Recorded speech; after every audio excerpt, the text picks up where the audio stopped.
Estimados hermanos, tengan todos ustedes un bonito día. Vamos a comenzar con esta parte número 22 de este seminario, ¿no? De esta serie de conferencias que estamos haciendo sobre el tercer Elías. Ya estamos entrando en la parte 22 y estamos más de la mitad.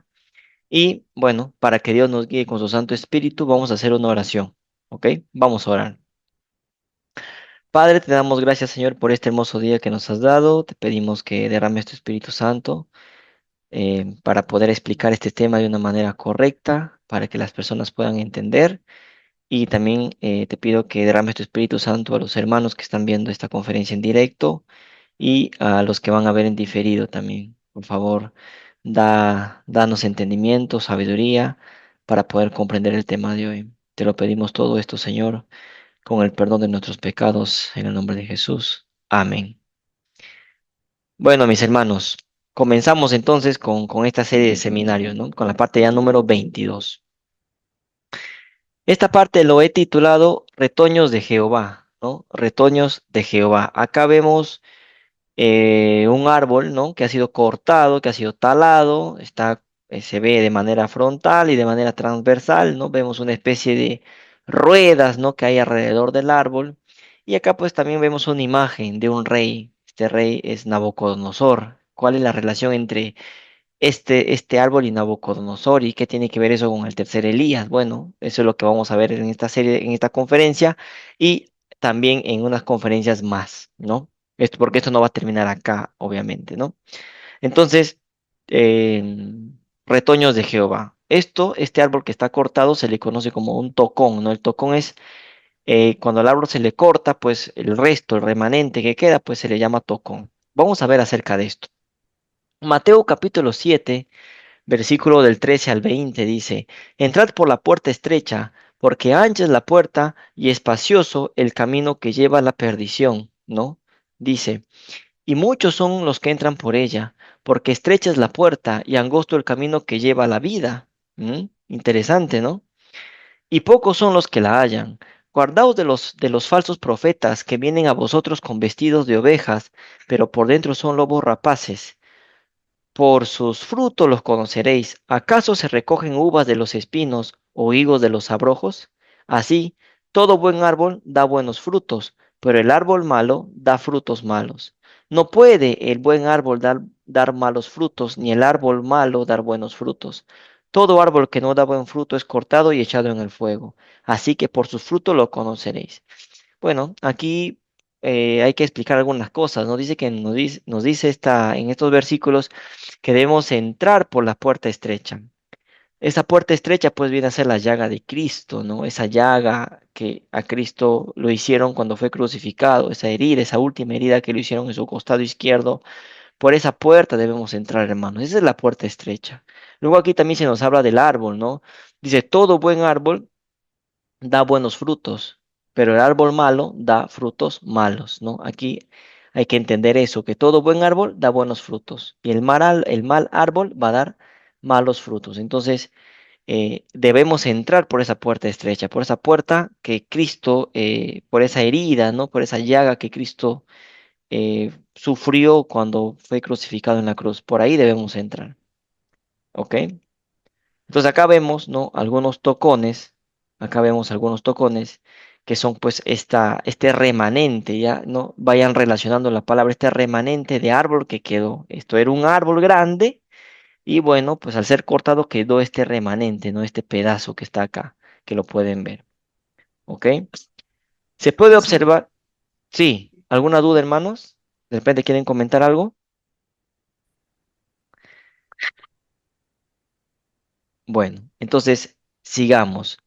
Dice, hay una nota, ¿no? que he puesto. Dice, se puede observar claramente que en estos tocones aparece la imagen de una rueda dentro de otra rueda, ¿no? Vemos que acá hay círculos, ¿no? Concéntricos alrededor por dentro de este tronco, ¿no?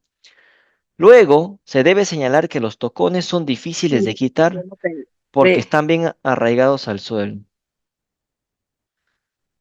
Voy a leer de nuevo, ¿ya? Dice, se puede observar claramente que en estos tocones aparece la imagen de una rueda dentro de otra rueda, ¿no? Podemos ver claramente esta imagen, ¿no? Luego se debe señalar que los tocones son difíciles de quitar porque están bien arraigados al suelo. Estos tocones, este resto que quedó del árbol, pues es difícil de quitar. ¿Por qué? Porque las raíces son muy grandes y están muy arraigadas al suelo. Las raíces son muy profundas y se agarran bien del suelo, de la tierra. Entonces son muy difíciles de quitar. ¿Ok? ¿Alguna duda hasta ahí? Pues recién estamos comenzando. ¿Alguna duda hasta ahí, hermanos? Hemos hablado de que debemos entrar por la puerta estrecha. Hemos señalado que esa puerta estrecha se puede relacionar con la llaga de Cristo, con la herida izquierda de Cristo. Y también hemos mencionado pues que el buen árbol da buenos frutos, el mal árbol da malos frutos, ¿no? Hemos comentado eso. Y aparte de eso estamos viendo la imagen de los tocones, ¿no? Son este resto de tronco que queda después de que el árbol ha sido cortado y que este tronco pues se enraiza, ¿no? Está muy enraizado en la tierra y es difícil de quitar. ¿Se entendió hasta ahí? Sí, hermano. Sí, hermano. Muy bien. Sí. Dale, gracias. Sigamos. Job 14 del 7 al 10. Porque si el árbol fuere cortado, aún queda de él esperanza. Retoñará aún y sus renuevos no faltarán. Este primer versículo, el versículo 7, es impresionante. Si el árbol fuere cortado, aún queda de él esperanza, dice. ¿Por qué? Retoñará aún y sus renuevos no faltarán. Si yo retrocedo la imagen, aquí fue cortado todo el árbol, hermanos, en esta imagen. ¿Fue cortado todo el árbol o no? ¿Qué piensan ustedes? ¿Sí o no? No, No, exacto. O sea, quedó una parte. De eso nos está hablando los versículos de Job. Si el árbol fuere cortado, aún queda de él esperanza, retoñará aún y sus renuevos no faltarán, dice. O sea, queda un remanente, ¿no? De esa tala de cortar queda un remanente. Si se envejeciere en la tierra su raíz y su tronco fuere muerto en el polvo, al percibir el agua reverdecerá y hará copa como planta nueva. Mas el hombre morirá y será cortado. Perecerá el hombre y ¿dónde estará él? Comparación, ¿no? Pero bueno, entonces se nos está diciendo que el árbol que se corta, pero que es dejado un tocón, pues va a renovar, va a retoñar, ¿no? Eso es lo que nos está diciendo.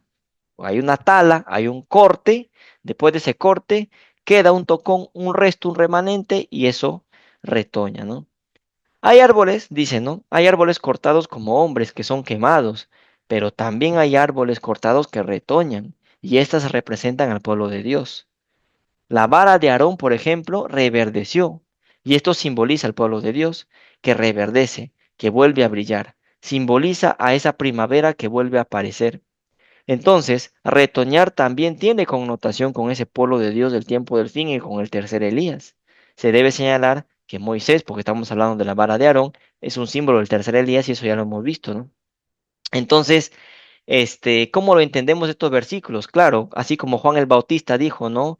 El hacha está puesta a la raíz, dice, ¿no? Entonces todo árbol que no da buen fruto será cortado. Hay árboles que son cortados. ¿Quiénes son los árboles? Las personas. Hay árboles que son cortados y quemados. Claro, esos son las personas que no van a ser salvas. Pero también hay árboles que son cortados y que de ahí hay un retoño, hay un renuevo, hay un remanente. De esa tala, de ese juicio, de ese corte. Luego de eso, de esa tempestad, hay un remanente que siempre queda y que es fiel. Bajo ese concepto hay que entender esto. Se corta el árbol, pero hay un remanente que queda fiel. Así como pasó con el chasco, por ejemplo, de 1844, ¿no? Hubo un corte, se produjo el chasco. Salieron, si no me equivoco, 30.000 personas. ¿Cuántos quedaron? 30. Ese 30 vendría a ser ese tocón, ese remanente, ese retoño. ¿Se entendió, hermanos? Sí, hermano. Sí. sí, pastor. Muy bien. Isaías 11:1 dice, saldrá una vara del tronco de Isaí y un vástago retoñará de sus raíces. Está hablando es una profecía mesiánica porque apunta a Cristo, ¿no? Salmo 132, 13, 18 dice, porque Jehová ha elegido a Sión, la quiso por habitación para sí. Este es para siempre el lugar de mi reposo. Aquí habitaré porque la he querido. Bendeciré abundantemente su provisión, a sus pobres saciaré de pan. Asimismo, dice, vestiré de salvación a sus sacerdotes y a sus santos darán voces, y sus santos darán voces de júbilo. Allí haré retoñar el poder de David. He dispuesto lámpara a mi ungido. A sus enemigos vestiré de confusión, mas sobre él florecerá su corona. ¿Está hablando de quién? De Cristo también. Cristo es ese retoño, es ese renuevo. Claro que sí. Cristo es ese vástago, esa vara, ese retoño, ese renuevo es Cristo. Pero el tercer Elías también es el ungido de Dios, ¿no? Mira, dice, he dispuesto lámpara a mi ungido. ¿Se acuerdan esta palabra lámpara? ¿Se acuerdan que se decía que Juan el Bautista era una antorcha que alumbraba en ese momento? ¿Se acuerdan o no? Hemos leído esa cita, ¿no? Ese versículo que está en el libro del Evangelio de Juan, cuando se nos habla de Juan el Bautista, donde se nos dice que Juan el Bautista era una antorcha en ese momento, era luz que alumbraba en ese momento, era una antorcha que alumbraba en ese momento. Y él en hoy menciona que la antorcha era símbolo de la presencia divina, ¿no? O sea, Juan el Bautista era símbolo de Cristo, ¿no? O sea, era el símbolo de la presencia divina, ¿no? Era su ungido también. Entonces, al hablar de Cristo como el ungido, también se puede hablar de las personas que Cristo ha elegido para que lo representen. ¿Acaso Moisés no era el ungido de Dios? ¿Acaso Josué no era el ungido de Dios? ¿Acaso Elías, Juan el Bautista no era el ungido de Dios? Las características de Cristo también la tiene que tener su pueblo, ¿no? ¿Estamos? ¿Estamos o no estamos, hermanitos? Sí, pastor. Sí, hermanita. Muy Así bien. es. Nota entonces, el ungido de Dios también vendría a ser el tercer Elías, que es su mensajero. Así como fue Elías Tisbita, Juan el Bautista, Moisés, Josué, así también el tercer Elías es el ungido de Dios y es el que lleva la lámpara. Esa lámpara que Cristo lo da, ¿no? Obviamente. Ezequiel 29:21. En aquel tiempo haré retoñar el poder de la casa de Israel y abriré tu boca en medio de ellos y sabrán que yo soy Jehová. ¿A quién se le dice esto? Estas palabras se le dice a Ezequiel, al profeta Ezequiel. Ezequiel también en su momento era el ungido de Jehová, ¿no? Dice, en aquel tiempo haré retoñar el poder de la casa de Israel y abriré tu boca en medio de ellos. Jehová le dice a Ezequiel que abrirá su boca. ¿Para qué? Para que dé el mensaje. ¿Se entiende? O sea, Ezequiel era el mensajero de Dios en ese momento. Ezequiel representa en este pasaje al portavoz de Dios. Por lo tanto, cuando se abre la boca, es por lo que dirás, las personas ya sabrán quién es Jehová. Aquí lo que se hace es entremezclar el profeta, el tercer Elías y Jehová por el hecho de abrir la boca y dar el mensaje. Porque Dios está usando a Ezequiel para dar un mensaje, así como usó a Elías, como usó a Juan el Bautista, ¿no? Es así que el mensaje de Elías, el mensaje del tiempo final, es el retoño de la casa de Israel. Por lo tanto, Jesús es el renuevo, claro que sí, es obvio que Jesús es el renuevo, es el retoño, mientras que el tercer Elías también es el retoño. Tanto Cristo como Elías son el retoño. Y así, a lo largo de la historia, los ungidos de Jehová, los representantes de Dios que han pasado por este mundo, fueron el retoño de Cristo, el retoño de Jehová, porque eran su representante. Eran representantes de Cristo. Y si Cristo era el retoño, sus ungidos, sus representantes también serán el retoño. ¿Se entiende? O sea, las características de Cristo la tiene que tener su pueblo, porque nosotros debemos asemejarnos al carácter de Cristo. Entonces, si Cristo es blanco, nosotros también debemos ser blancos. ¿Se entiende? Es, Sí, es, es, hermano.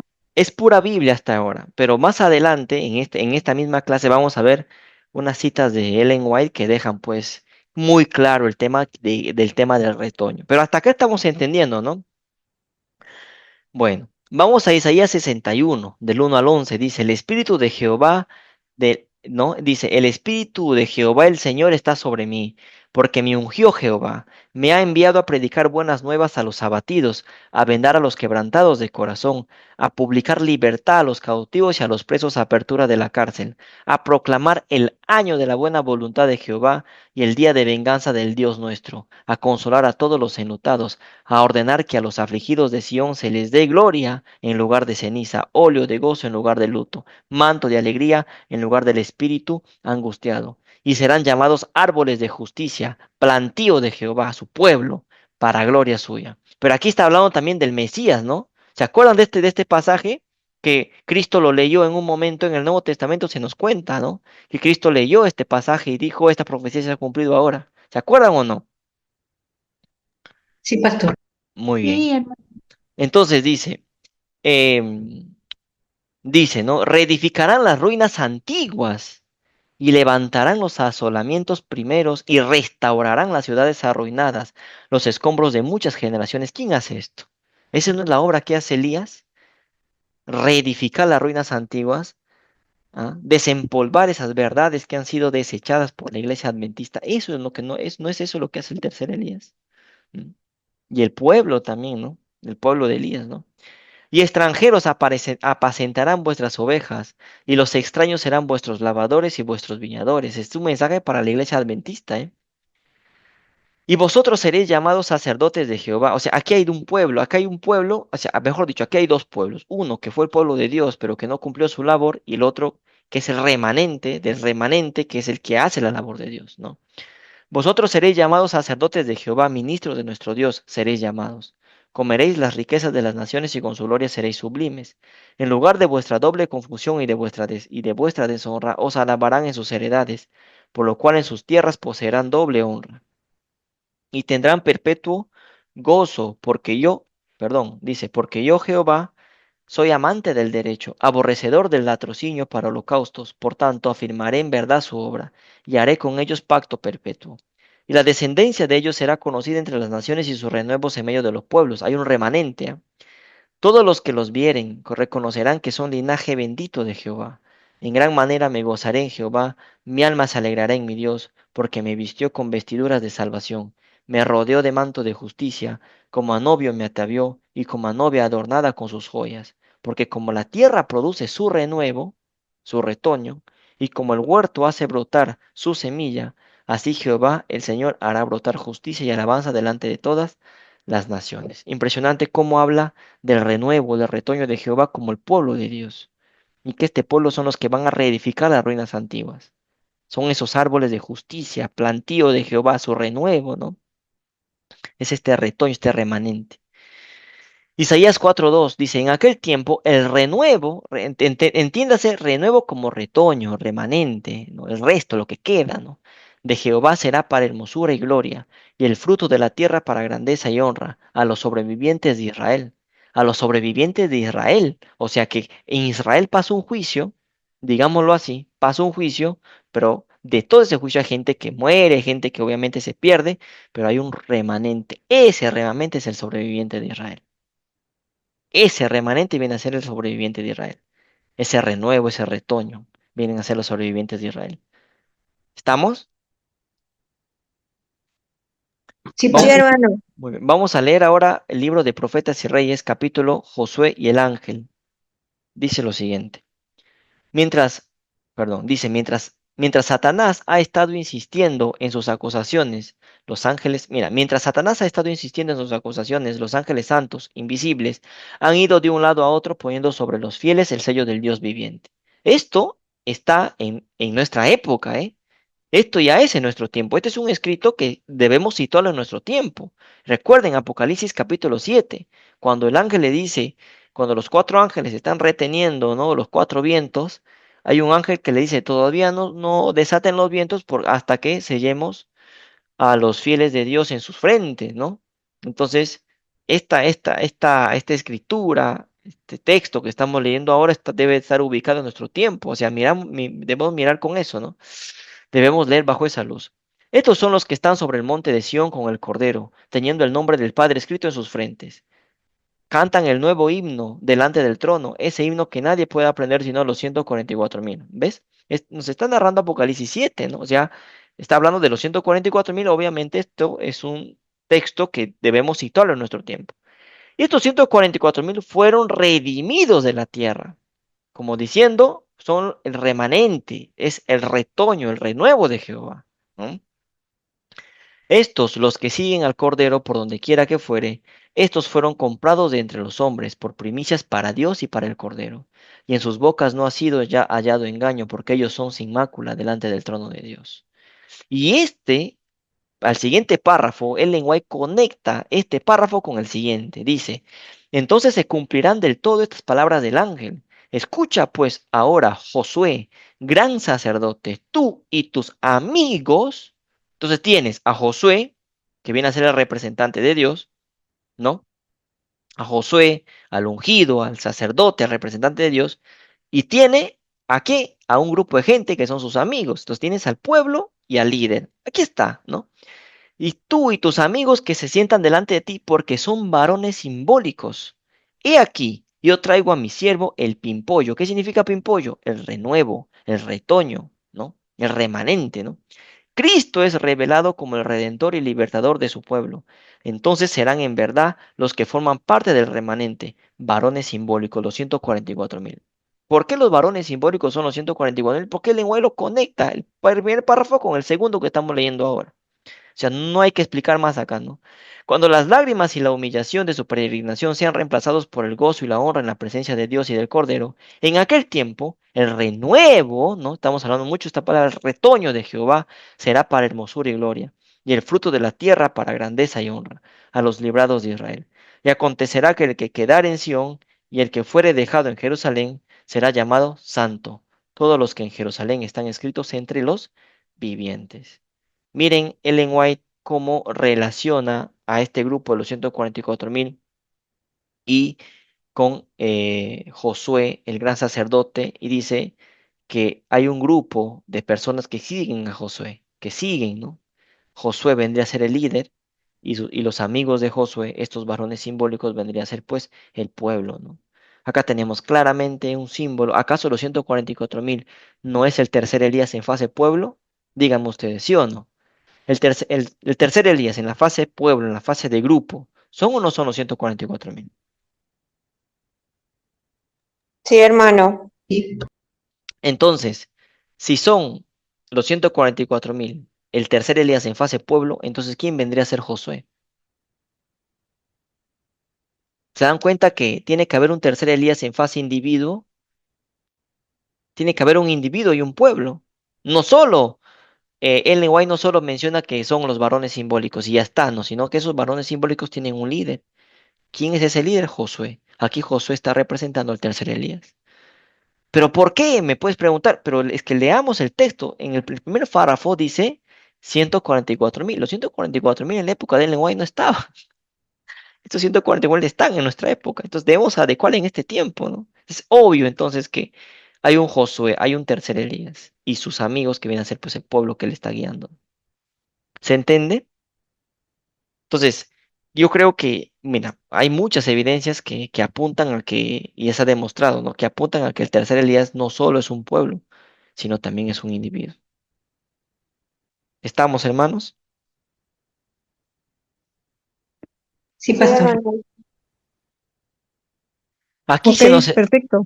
Muy bien, acá dicen, aquí se nos está hablando del tercer Elías, los 144.000 y de Cristo. En este texto se nos está hablando del tercer Elías, los 144.000 y de Cristo, ¿no?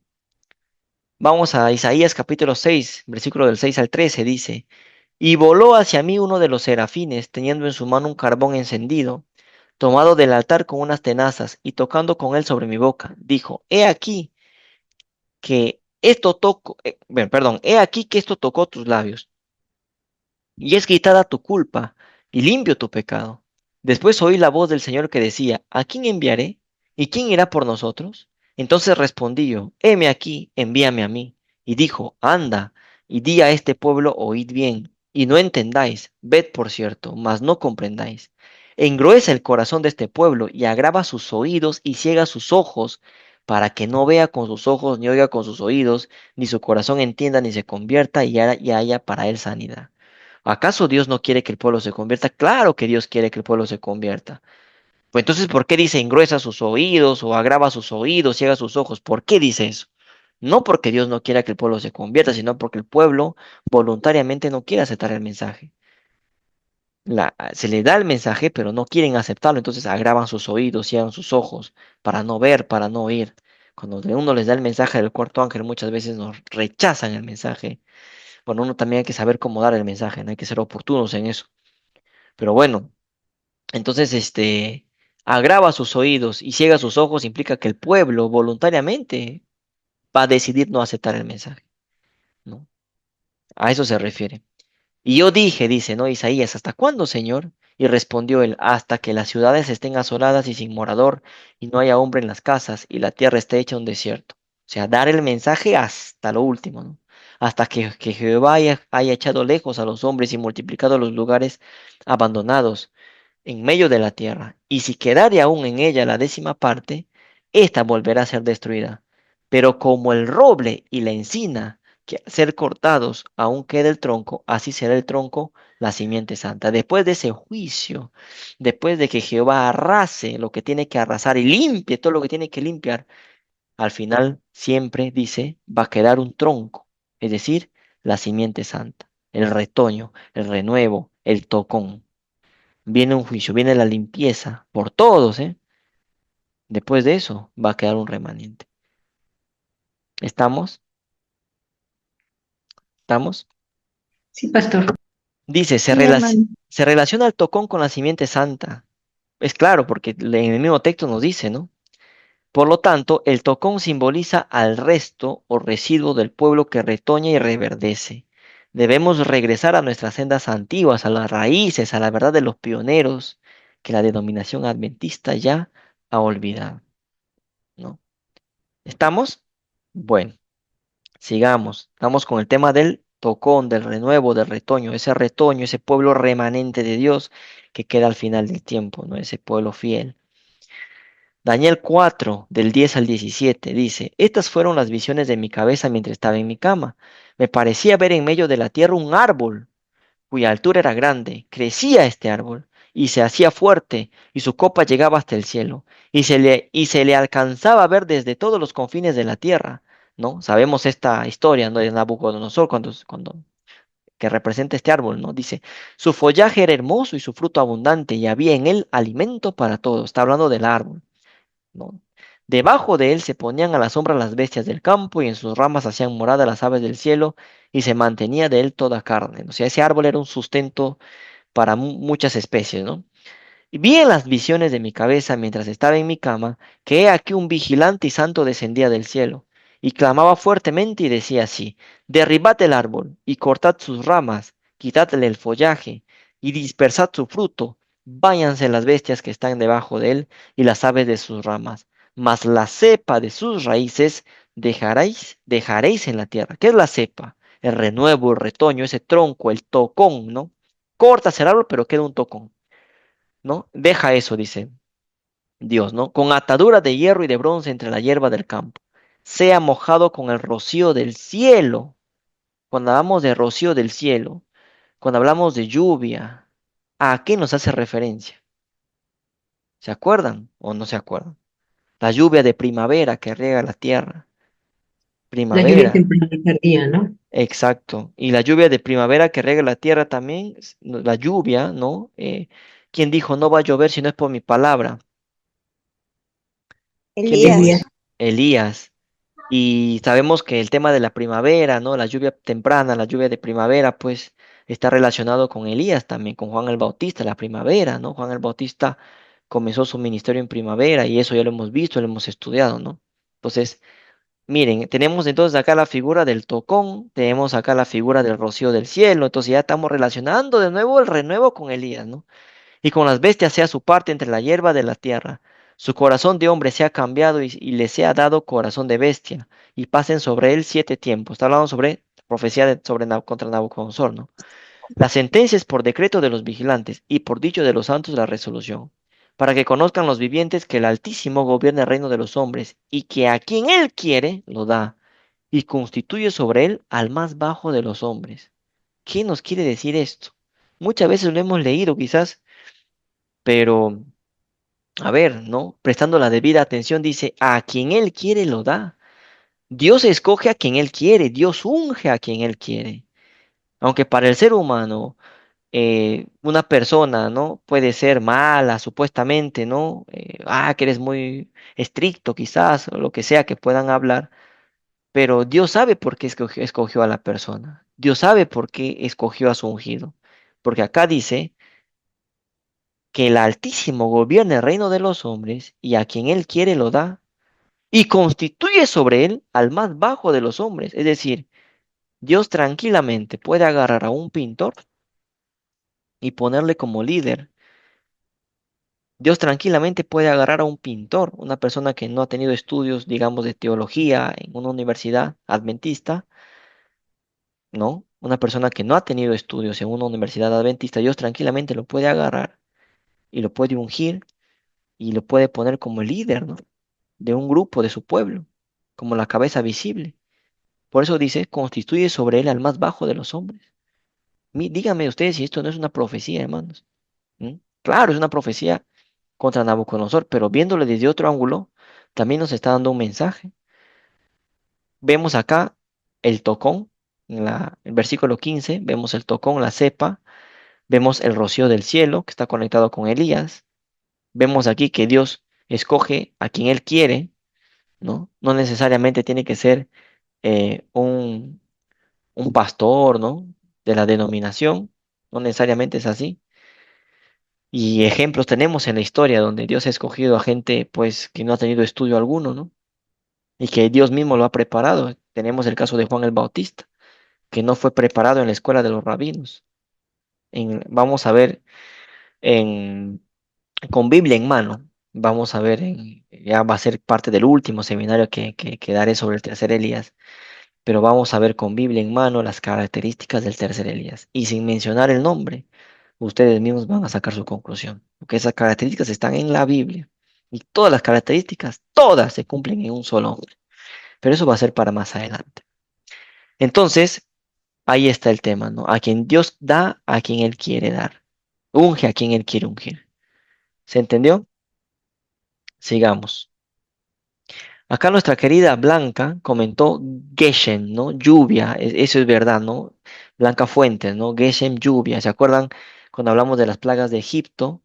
Eso lo hemos hablado en unos seminarios anteriores. Cuando hablamos sobre las plagas de Egipto, el pueblo de Israel em, se refugió en la tierra de Gosén, si no me equivoco, ¿no? Entonces, ellos estuvieron protegidos. Bueno, la nota dice, este árbol también representa al pueblo de Dios, que es la iglesia adventista del séptimo día, que se hizo altivo, grande, frondoso, con la luz que tenía que tener para darla al mundo. Pero, ¿qué pasa? La iglesia adventista no hace su labor como debería. Rechazó a Ron Wyatt, quisieron, pues tenemos el testimonio, ¿no? De la viuda de Ron Wyatt que quisieron hacer cohecho con Ron Wyatt, ¿no? Quisieron hacer cohecho con él y él no quiso, obviamente. Negaron los descubrimientos de Ron Wyatt. ¿Y qué hace Dios? Los corta y deja un residuo para que ese residuo, ese remanente, retoñe nuevamente y siga dando el certero mensaje. Eso es lo que pasó. Esa profecía contra Nabucodonosor también bien se podría aplicar a la iglesia adventista, ¿no? Que en su momento fue un árbol frondoso, pero se hizo altivo y no hizo la labor que le tocaba. Como Nabucodonosor, no hizo la labor que le tocaba a él también. Por eso Dios le dio la lección. Entonces Nabucodonosor podría representar esa iglesia adventista altiva, pero luego cuando Nabucodonosor se arrepiente, puede representar bien al tercer Elías, ¿no? Entonces tiene esa doble significación, ¿no? ¿Estamos? Hermanos, ¿se está Sí, entendiendo? Sí, sí, hermano. hermano, sí. Dice, la educación, este libro, la educación, capítulo, la historia y la profecía. Dice, el verdadero propósito del gobierno nacional se le presentó al rey Nabucodonosor bajo la figura de un gran árbol. Mira, escuchen esto, ¿no? Es interesante esta parte, como el lenguaje lo comenta. Dice, el verdadero propósito del gobierno nacional se le presentó al rey Nabucodonosor bajo la figura de un gran árbol. El propósito del gobierno nacional, el verdadero propósito del gobierno nacional. Es decir, Dios tenía un plan con Nabucodonosor, cuya copa llegaba hasta el cielo y se le alcanzaba a ver desde todos los confines de la tierra. Su follaje era hermoso, su fruto abundante, y había en él alimento para todos. Debajo de él, a su sombra, se ponían las bestias del campo, en sus ramas anidaban las aves del cielo. Esta figura, esta ilustración, ¿no? Este símbolo, esta figura, muestra el carácter de un gobierno que cumple el propósito de Dios. Un gobierno que protege y edifica la nación. O sea, Babilonia con Nabucodonosor, ¿qué es lo que quería hacer Dios con Nabucodonosor? ¿No? O sea, quería ese gobierno que tenía Nabucodonosor con Babilonia. Era una figura, dice, que esta figura de este árbol frondoso que se le aplica a Nabucodonosor es la figura que muestra el carácter de un gobierno que cumple el propósito de Dios, un gobierno que protege y edifica a la nación. Impresionante el plan que tenía Dios con Nabucodonosor. Ahora, Nabucodonosor tuvo que ser humillado. ¿Para qué? Para después ser enaltecido, ¿no? Los que se humillan serán enaltecidos, dice la palabra de Dios. Nabucodonosor tuvo que ser humillado, tuvo que arrepentirse de todo lo que hizo, ¿no? Tuvo que ser humilde, ¿no? Miren, imagínense el plan que tenía Dios con Nabucodonosor. Ahora, el plan que tenía Dios con la iglesia adventista el séptimo día. Ahí está el tema. Nabucodonosor sí se arrepintió, pero la iglesia adventista, me refiero a la denominación, pues no, eso no es así. Con ellos no. Ellos siguen en apostasía, ¿no? ¿Mm? Un gobierno que protege y edifica a la nación, ¿no? Dios engrandeció a Babilonia para que cumpliera ese propósito, ¿ves? Dios bendijo a Babilonia con Nabucodonosor a la cabeza para que cumpliera ese propósito. La nación prosperó hasta llegar a una altura de riqueza y poder que desde entonces nunca ha sido igualada y que en las escrituras está adecuadamente representada por el símbolo de una cabeza de oro. Mira el plan que tenía Dios con Nabucodonosor. Bueno, al final pues Nabucodonosor pasa por lo que tiene que pasar, se arrepiente, obviamente va a ser salvo, muere, pero la gente que vino después de Nabucodonosor fue gente impía, gente que no quería saber nada, ¿no? Tenemos a su nieto, a Belsasar, que es ese banquete que pues vio escrito en la pared, Mene, Mene, Tekel, Uparsin, ¿no? Entonces, la gente que vino después de Nabucodonosor, pues no siguió el camino que Nabucodonosor había puesto ahí, ¿no? Después, obviamente, que Nabucodonosor se arrepiente y fue un buen hombre y va a ser salvo, ¿no? Entonces, miren, esta figura muestra el carácter de un gobierno que cumple el propósito de Dios, un gobierno que protege y edifica a la nación. Eso era el propósito que Dios tenía con Nabucodonosor, el propósito que tenía con la iglesia adventista. Al final, pues la iglesia adventista no va a cumplir ese propósito, ¿no? ¿Por qué? Porque falló. ¿Y qué hizo Dios? Sacó un renuevo, un retoño y se lo dio a quién? A un hombre, a un ministerio. Por eso es que el árbol es cortado. O sea, la iglesia adventista es cortada, pero no es cortada del todo. Queda un retoño, un tocón, un renuevo. Entonces, Nabucodonosor es cortado, pero se arrepiente. Y cuando se arrepiente, ya pues, ¿no? Entonces Nabucodonosor tiene un antes y un después. Antes vendría a ser la iglesia adventista del séptimo día. Después vendría a ser figura del tercer Elías. Eso lo vamos a ver más adelante. ¿Se está entendiendo hasta acá, hermanos? Sigamos, dice. Pero el rey no reconoció el poder que lo había encumbrado, lleno de orgullo, dijo Nabucodonosor. ¿No es esta la gran Babilonia que yo edifiqué para casa real con la fuerza de mi poder y para gloria de mi majestad? En vez de ser protectora de los hombres, Babilonia se convirtió en orgullosa y cruel opresora.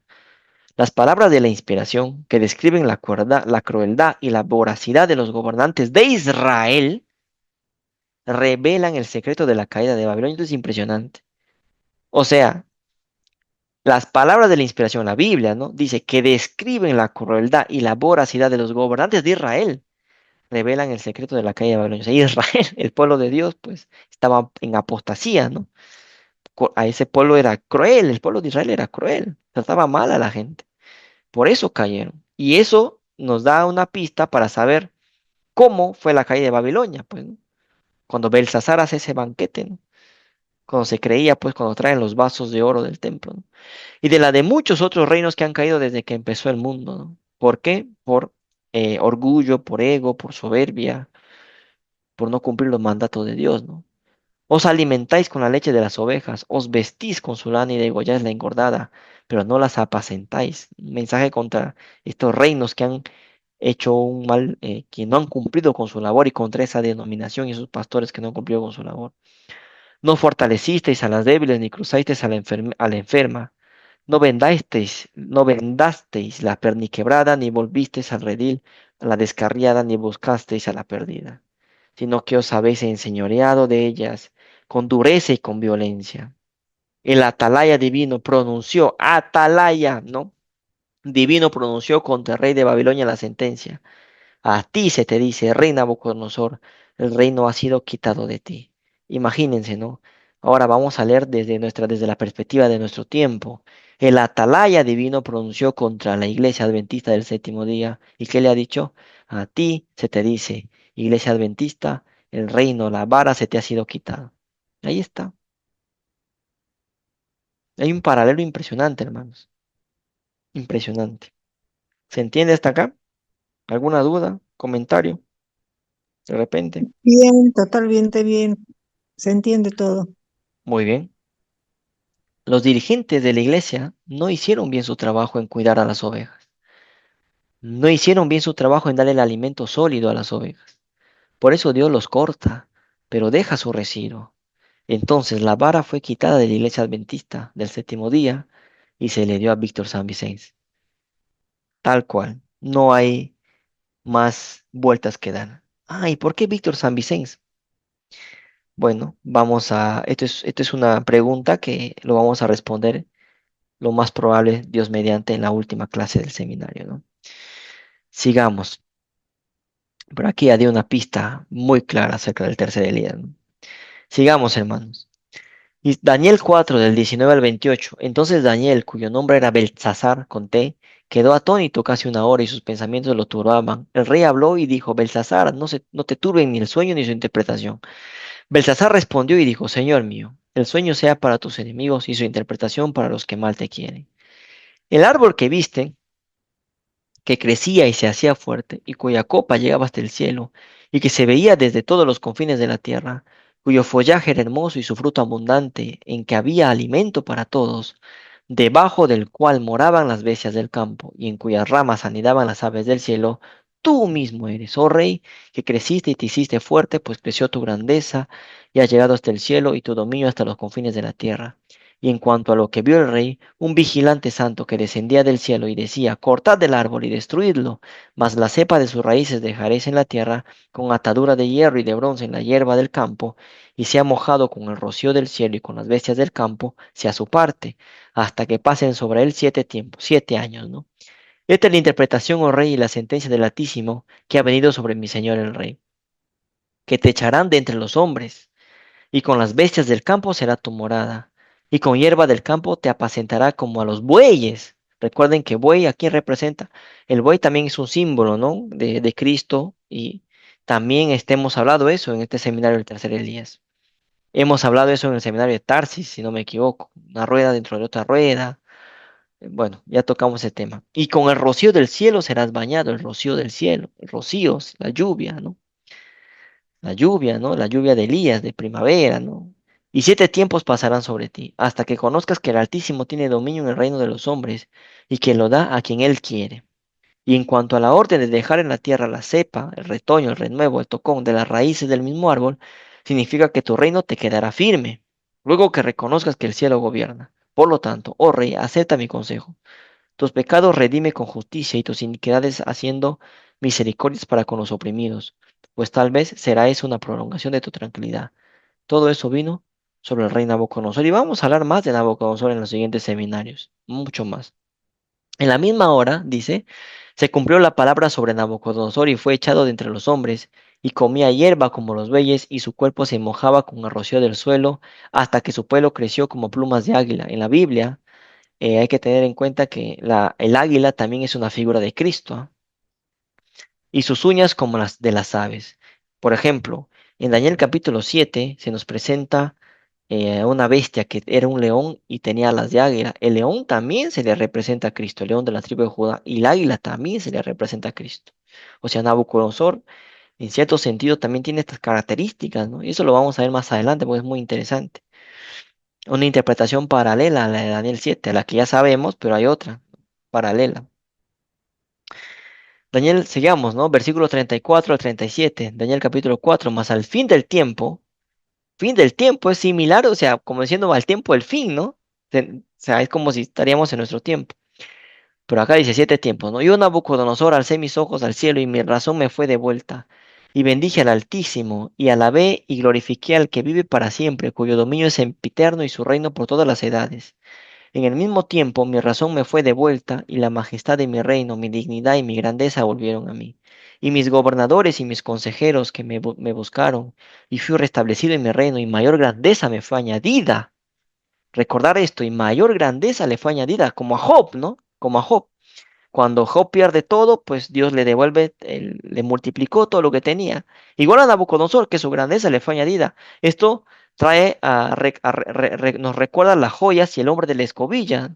¿Por qué? Porque el hombre de la escobilla también, ¿se acuerdan que tenía un baúl pequeño, un cofre pequeño, pero después hay un cofre más grande, ¿no? Eso lo vimos en el seminario sobre la fecha para el retorno de Cristo, ¿no? Entonces imagínense, Nabucodonosor está relacionado con Elías, ¿no? Ahora yo, Nabucodonosor, alabo, engrandezco y glorifico al Rey del cielo, porque todas sus obras son verdaderas y sus caminos justos, y él puede humillar a los que andan con soberbia. Interesante. Daniel 7:4 dice, la primera era como león, la primera bestia, y tenía alas de águila, y yo estaba mirando hasta que sus alas fueron arrancadas, y fue levantada del suelo y se puso enhista sobre los pies a manera de hombre, y le fue dado corazón de hombre. Impresionante. Dentro de estas cuatro bestias, que es el león, el oso, el leopardo y esta bestia espantosa y terrible, la única a la que se le da corazón de hombre es a la primera.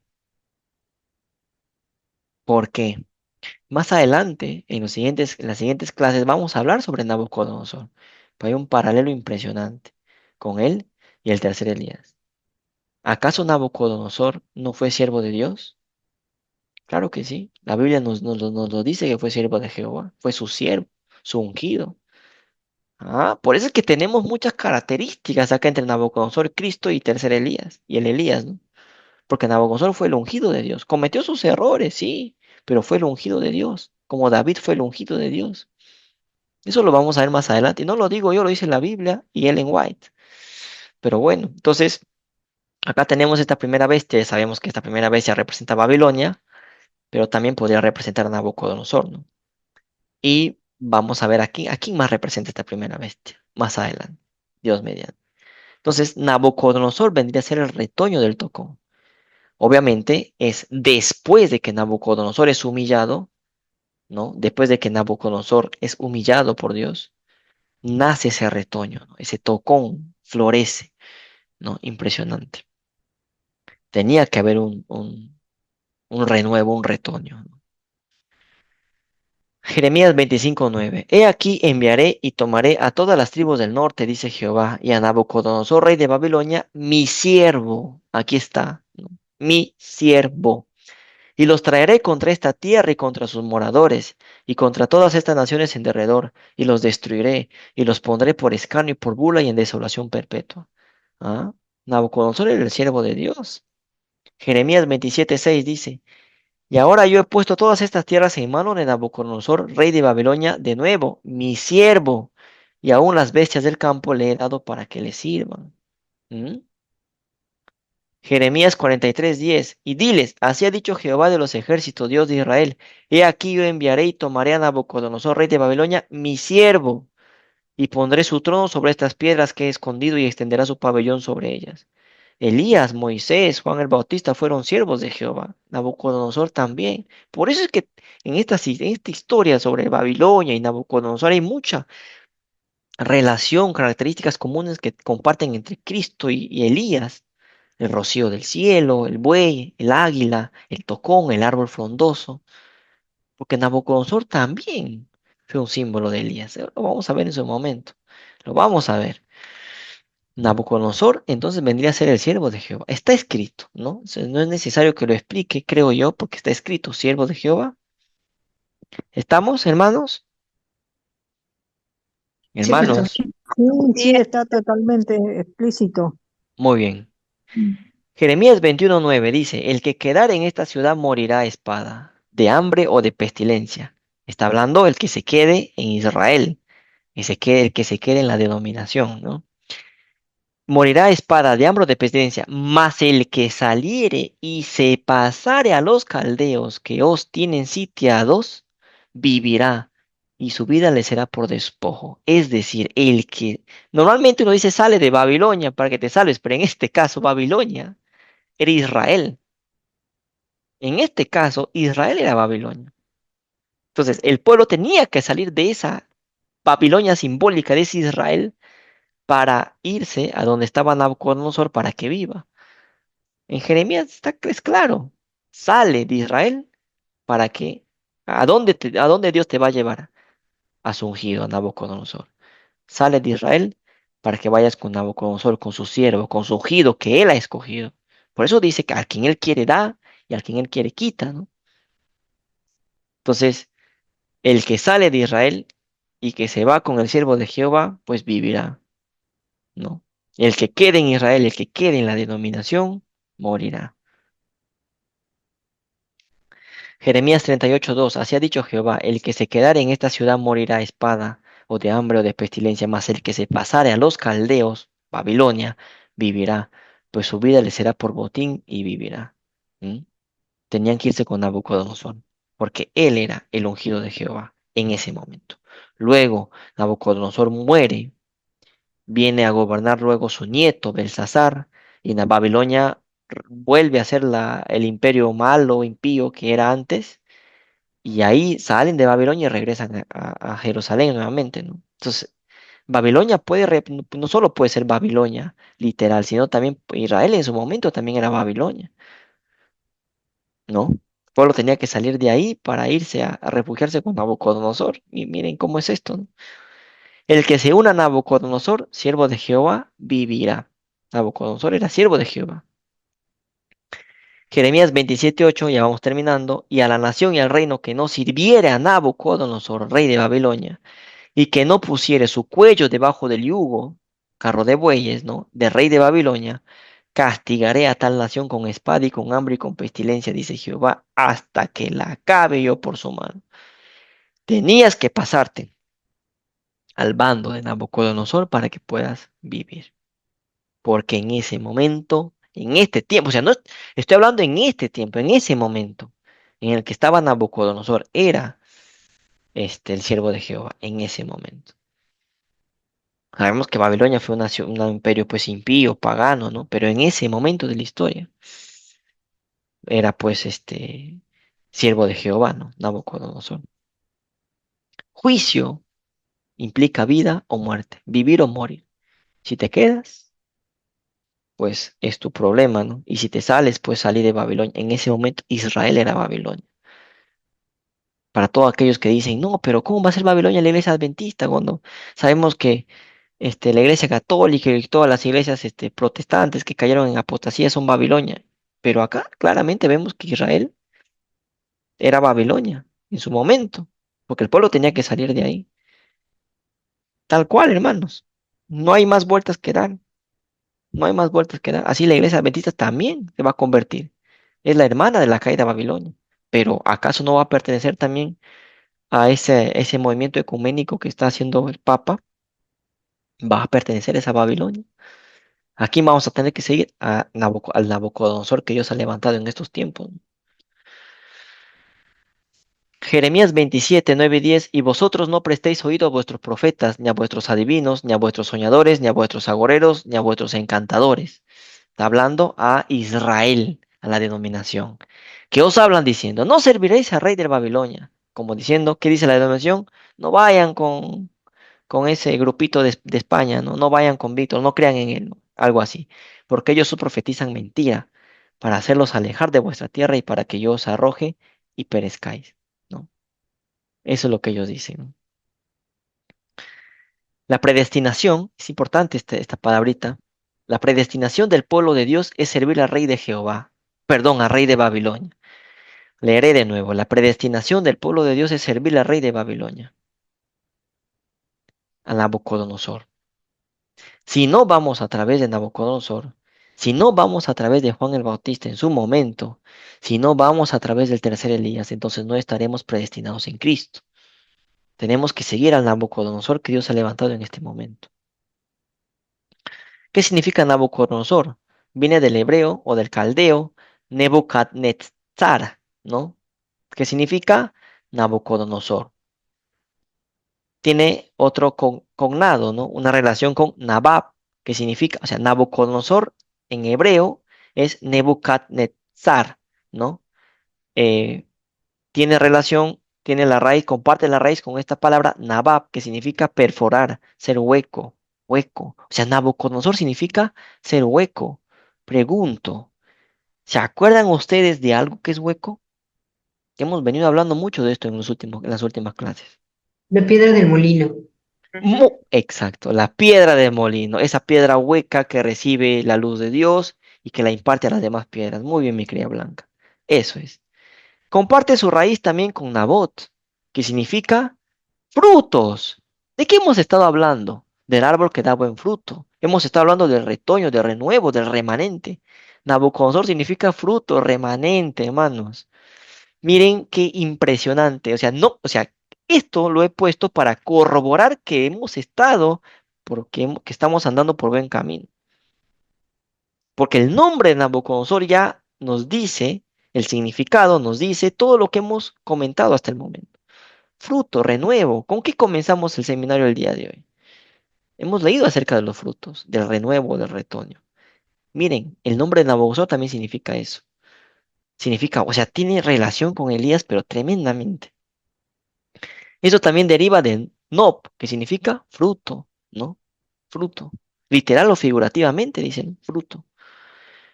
Entonces, ya terminamos. Dios tenía que cortar su iglesia adventista del séptimo día para que salgan esos retoños.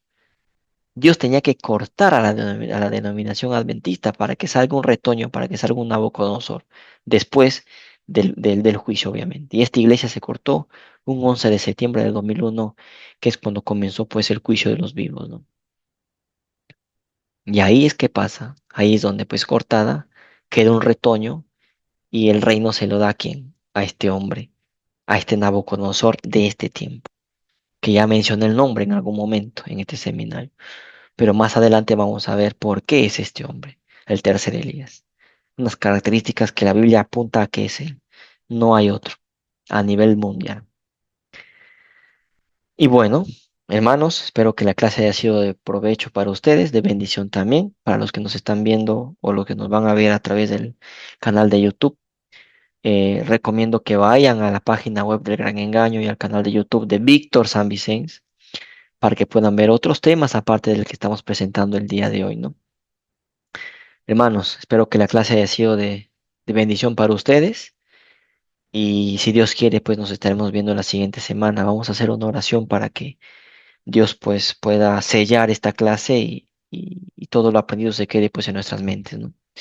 Muchas gracias por su atención. Vamos a hacer una oración.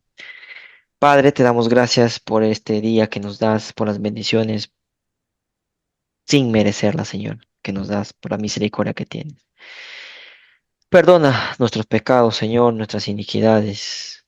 Muchas veces cometemos errores, pero en tu palabra dice que tú eres fiel y justo para perdonar nuestros pecados, Señor. Te gozas en ser misericordioso con nosotros.